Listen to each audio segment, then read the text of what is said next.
अस्सलाम वालेकुम वरहमतुल्लाहि वबरकातुह। दोस्त अहबाब, इस दरमियान में एक भाई ने बहुत अहम और बहुत ही जामे सवाल किया, जिसके सबब मैंने उनको तो जवाब दिया ही दिया। बकिया उसके अलावा भी मैंने ये सोचा कि ये बात जो है वो तमाम तमाम अहबाब के लिए, तमाम माओ और बुजुर्गवार के लिए ये बात मैं मंजर आम पर रखूं, ताकि कहीं ना कहीं यही सवालों जवाब, यही सवालात उनके भी मन में होंगे। तो बहुत सारे लोग नहीं पूछ पा रहे हैं या बहुत सारे लोग पूछ रहे हैं तो मैं जवाब नहीं दे पा रहा हूं,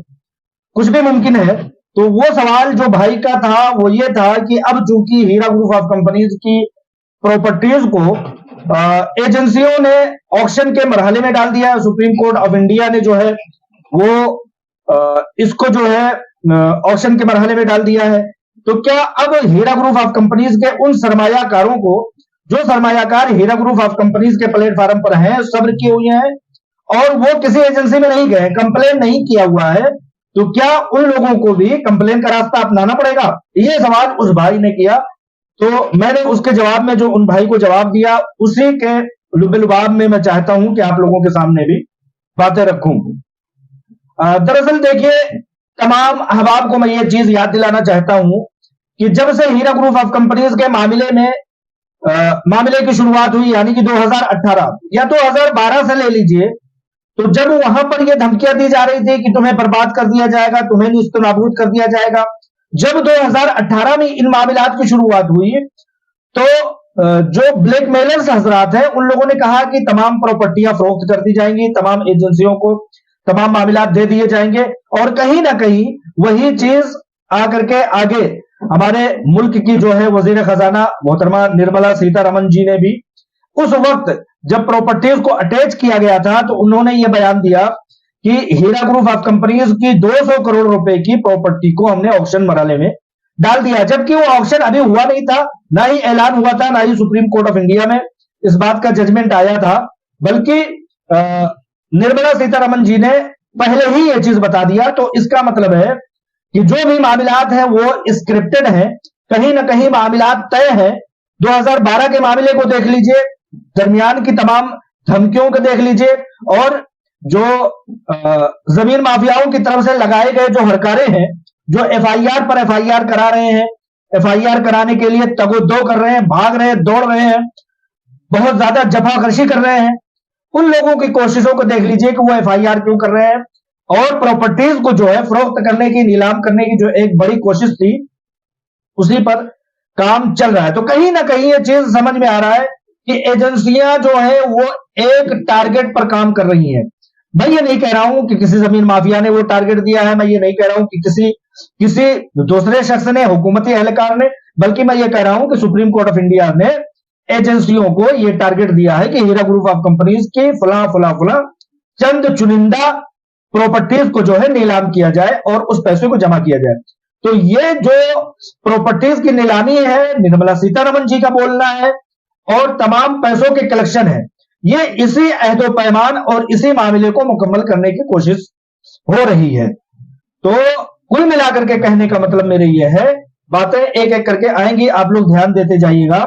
कि जो ये प्रॉपर्टीज नीलाम हो रही हैं, जो ये एजेंसियां मामले को ऑक्शन कर रही हैं, प्रॉपर्टीज को ऑक्शन कर रही हैं, उस पैसे को ऑक्शन करके एक जगह जमा कर दिया जाएगा, और हुकूमत में और सुप्रीम कोर्ट ऑफ इंडिया में उस पैसे को यह दिखा दिया जाएगा कि आपके दिए गए टारगेट, आपके दिए गए पैमाने और आपके बोले गए पैमाने के मुताबिक हमने ये काम कर दिखाया। तो मैं ये बताना चाहूंगा, मैं कोशिश करूंगा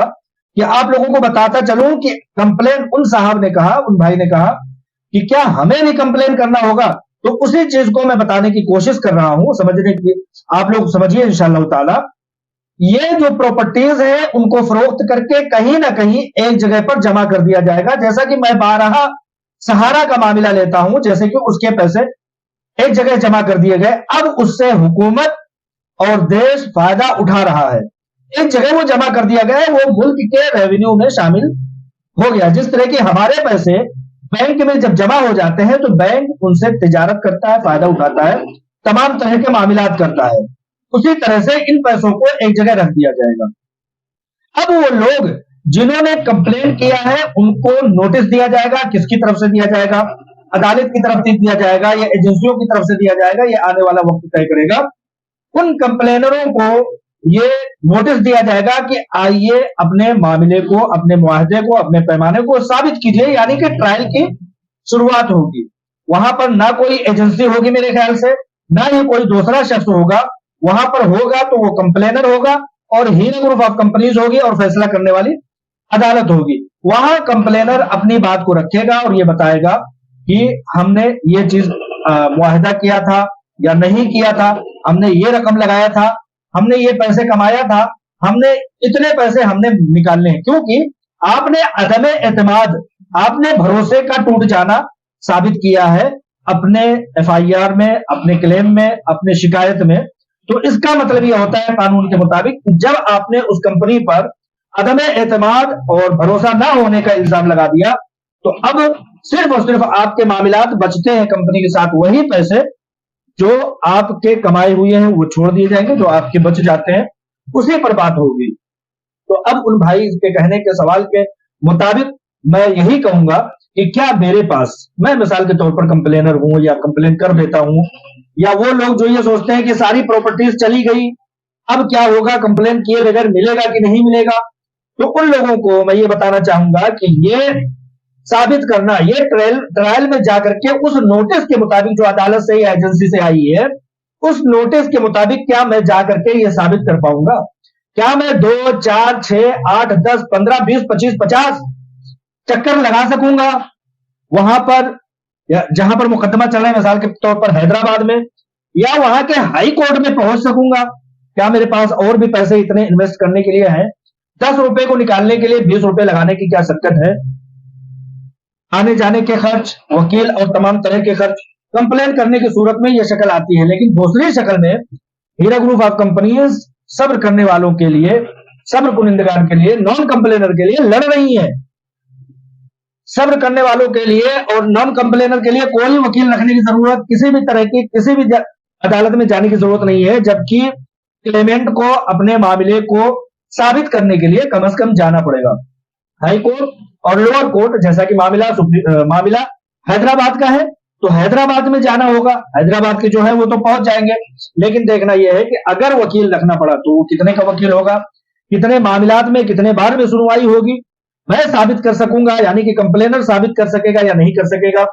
तो ये चीज देखने वाली बात है कि कंप्लेन, हर शख्स आजाद है कंप्लेन करे या ना करे। मुझसे पूछा गया है, मैं एक पत्रकार की हैसियत से, मैं एक सरमायाकार यानी कि इन्वेस्टर होने की हैसियत से ये चीजें अपने दोस्त अहबाब के सामने रखना चाहता हूं कि क्या मैं हैदराबाद के इतने चक्कर लगा पाऊंगा। कोई अदालत में मामला डाल दिया तो कोई मेरे घर तो आने वाला है नहीं, अदालत में मुझे जाना होगा। अगर नहीं गए तो अपन उस चीज को, कंपनी को नुकसान पहुंचाने के इवज में उस चीज को मानहानि के तौर पर झेलना होगा। अगर लोअर कोर्ट और हाई कोर्ट में हैदराबाद में मामला है तो, और अगर सुप्रीम कोर्ट में है तो क्या लाख रुपए, 2 लाख रुपए, 3 लाख रुपए एक हियरिंग के हम दे पाएंगे? इस तरह से मामला को ले लेकर के यह आता है कि एक कंप्लेनर और एक नॉन कंप्लेनर किस तरह से राहत में है और किस तरह से उनको अगला कदम उठाना चाहिए। मिसाल के तौर पर मैंने कहा कि सहारा का मामला चूंकि हीरा ग्रुप ऑफ कंपनीज ही की तरह है, जिस तरह से हीरा ग्रुप ऑफ कंपनीज के पास सारे एसेट्स, सारे वसाइल, सारे जराए हैं, उसी तरह से सहारा के पास भी तमाम तरह के वसाइल, तमाम तरह के जराए, तमाम, यहां तक कि सहारा सिटी, सहारा के नाम से अपना एक शहर था, एमबी वैली पूरा एक जजीरा था, और इस तरह से लाखों करोड़ों तरह की उसकी जायदादें, उसके न्यूज़पेपर्स, उसके मुल्क गिर 25-50 एडिशन पर फैला हुआ उसका सिर्फ न्यूज़पेपर था, उसके टीवी चैनल तमाम तरह की। लेकिन उसको इन लोगों ने जिस तरह से ऑक्शन के मरहले में डाले, परेशान किया और तमाम तरह की चीजें की, उसी तरह से हीरा ग्रुप ऑफ कंपनीज के पास भी तमाम तरह के जराए हैं। सहारा का भी मामला जो है वो भी ऑक्शन में डाल करके उसके पैसे को रखा गया, जैसे कि मैं कहता हूं कि 12,000 करोड़, सूद ब्याज बढ़कर के 24,000 करोड़ हो गया। तमाम सरमायाकारों को यह बताया गया कि आप आइए, और एक पोर्टल बना दिया गया, और पोर्टल बना करके यह कहा गया कि आइए और अपने दावेदारी को साबित कीजिए। आज तक कोई 0%, एक भी सरमायाकार सहारा का नहीं गया है जो अपने क्लेमेंट को साबित करने के लिए जाए। कहीं ना कहीं वो शख्स तो समझता होगा कि मेरे पैसे एक तो अटके हुए हैं, लटके हुए हैं, दूसरी तरफ मैं जाकर के साबित करूं, उल्टा और फंसूं, इनकम टैक्स के मामला बताऊं, कहां से कमाया, कहां से लगाया, किस तरह से लगाया, एक नई तरह की। लिहाजा 12,000 करोड़ रुपए सहारा के 24,000 करोड़ रुपए हो जाते हैं, लेकिन सूद ब्याज बढ़ करके, लेकिन कोई सरमायाकार उस तक पहुंचता नहीं है अभी तक। मैं इसीलिए सहारा का हमेशा एक जो है मिसाल दिया करता हूं, क्योंकि हूबहू लगभग हीरा ग्रुप ऑफ कंपनीज के भी असेट्स सिटी में ना हो, मतलब शहर की शक्ल में ना हो, लेकिन अभी गुज़िश्ता ही हियरिंग में कहा गया कि 300 प्रॉपर्टीज है, 300 प्रॉपर्टीज में जिसको चाहो उसको फरोख्त करो। ऑनरेबल सुप्रीम कोर्ट साहब से कहा गया कि जहां पर डेटा है उसको ना किया जाए, क्योंकि तमाम हमारे रिकॉर्ड्स वही है। तो कुल मिलाकर के यह है कि एजेंसी का जो दावा है, एजेंसी का दावा जो है वो 680 करोड़ रुपए है, और हीरा ग्रुप ऑफ कंपनीज का जो दावा है वो 50,000 करोड़ रुपए के अंदर अंदर है। एजेंसी का दावा है कि 13,000 लोगों ने क्लेम किया है, 13,000 लोग आकर के शिकायत किए हैं, लेकिन मैं भी इस बात का गवाह हूं कि एक एक शख्स का कई बार नाम लिखा गया है। तो मैं ये समझता हूं कि अगर एक एक शख्स को 2 बार, 3 बार, 4 बार ना मान करके सिर्फ 2 बार मान लिया जाए, तो वो जो 680 करोड़ रुपए है हीरा ग्रुप ऑफ कंपनीज के ऊपर जो देनदारी की एजेंसियों ने बताए हैं, वो घट करके, कम हो करके, अगर सिर्फ और सिर्फ दो बार एक शख्स के नाम गिने जाए और उसको कम किया जाए, तो 13,000 आकर के 6,500 लोगों में, 6,500 अफराद में आकर के सिमट करके रह जाता है। तो यहां पर तमाम हिसाब किताब, लोगों के क्लेमेंट के हिसाब किताब, तमाम तरह की समझिए कि देनदारियां, लेनदारियां यहां पर जब घटाई जाएंगी, बढ़ाई जाएंगी, किसने क्या कमाया, किसने क्या गवाया, किसने लगाया कितना, उन सबको प्लस माइनस जब किया जाएगा, तो वो कहीं ना कहीं मैं समझता हूं कि हीरा ग्रुप ऑफ कंपनीज की जो दावेदारी 50 करोड़ रुपए की है कि क्लेमेंट करने वाले सिर्फ और सिर्फ 50 करोड़ के लोग हैं, तो वो चीज हक और सच साबित होती है। तो इस तरह से नॉन कंप्लेनर का किसी भी तरह से कोई भी, ये कहीं भी अदालत में नहीं जाना होगा, किसी भी पोर्टल पर क्लेम नहीं करना होगा, किसी अदालत में जाकर के अपने आप को साबित नहीं करना होगा। ठीक उसी तरह से कि जब क्लेम करने वाले, शिकायत करने वाले,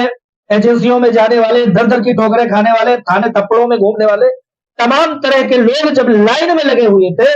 तो सब्र करने वालों को हीरा ग्रुप ऑफ कंपनीज और उसकी सीईओ आलमा डॉक्टर नौहरा शेख साहिबा लोगों को अमानतें दे रही थी। हजारों लोगों को सैकड़ों करोड़ रुपए तकसीम उस वक्त किए गए जबकि कंप्लेन करने के लिए लोग एजेंसियों में लाइन लगा करके खड़े हुए थे। तो मैं यहां पर यह दावेदारी बोलना चाहता हूं, बताना चाहता हूं कि नॉन कंप्लेनर को जिस तरह से उस दरमियान में तमाम तरह से हाथ बंधे हुए, तमाम प्रॉपर्टीज के अटैचमेंट हुए, तमाम वसाइल बंद होने के बावजूद भी अगर सैकड़ों करोड़ रुपए हीरा ग्रुप ऑफ कंपनीज उस दरमियान में दे सकती है जब तमाम तरह के मुखालिफ थपेड़े चल रहे थे, मुखालिफ हवाएं चल रही थी, मुखालिफ तूफान बदतमीजी चल रही थी, उस वक्त सैकड़ों करोड़ रुपए अगर तकसीम कर सकती हैं, तो इंशाअल्लाह ताला ये प्रॉपर्टीज का बिकना, फरोख्त होना हीरा ग्रुप ऑफ कंपनीज के सरमायाकारों के लिए, उसके प्लेटफॉर्म पर रहने वालों के लिए कोई हर्ज पैदा नहीं कर सकती। आलमा डॉक्टर नौहरा शेख साहिबा अपने वसाइल से, अपने दीगर जराए से तमाम तरह के मामलात को मुकम्मल कर लेगी। और जैसा कि हीरा ग्रुप ऑफ कंपनीज कोई भी दावेदारी यूं ही नहीं करती,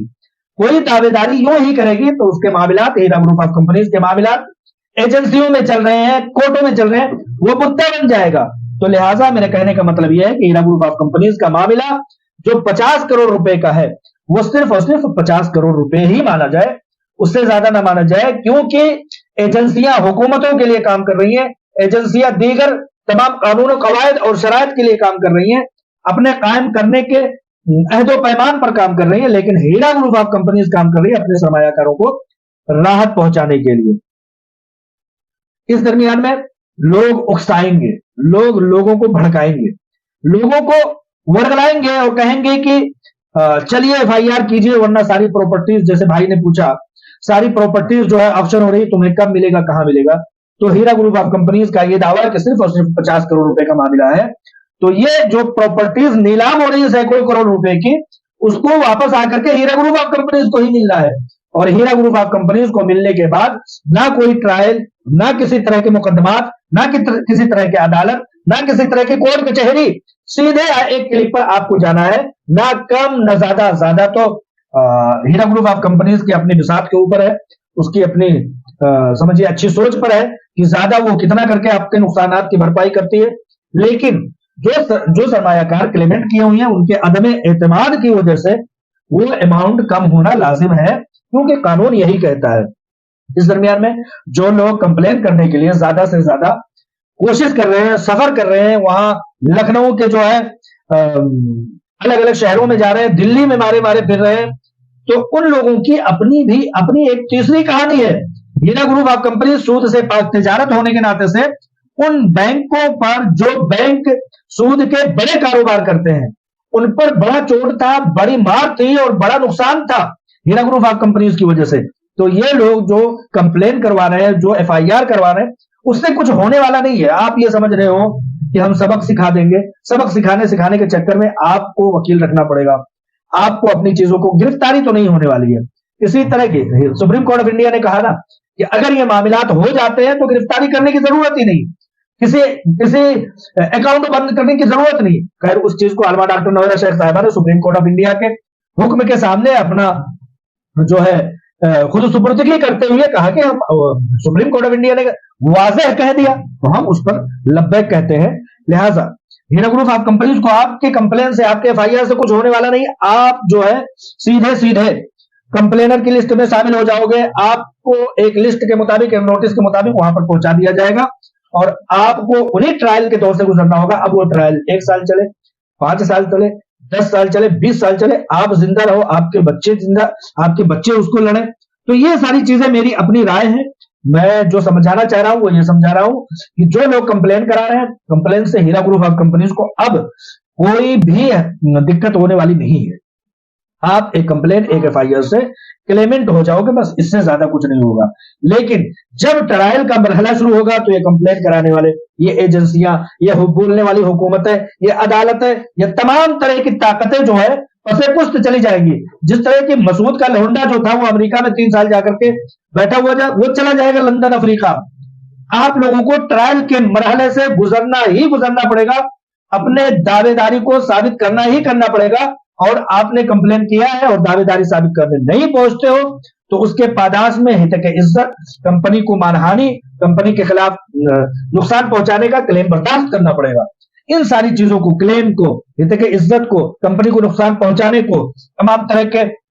अमाउंट को माइनस लॉस पॉइंट में पहुंचाने को, इन सारी चीजों को मद्देनजर रख करके क्लेम कीजिए, एफआईआर कीजिए, आपका हक है। लेकिन अगर आप एफआईआर नहीं करते हैं, आप किसी तरह से क्लेमेंट नहीं बनते हैं, तो आपका मामला जो है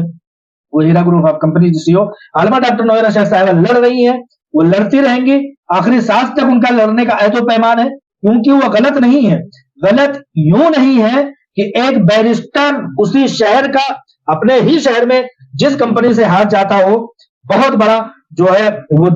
तयूस, वो हार जाता हो, तो आपकी क्या बिसात है, आपकी क्या औकात है, हमारी क्या औकात है कि हम उस कंपनी के खिलाफ क्या प्रूफ ले आ पाएंगे।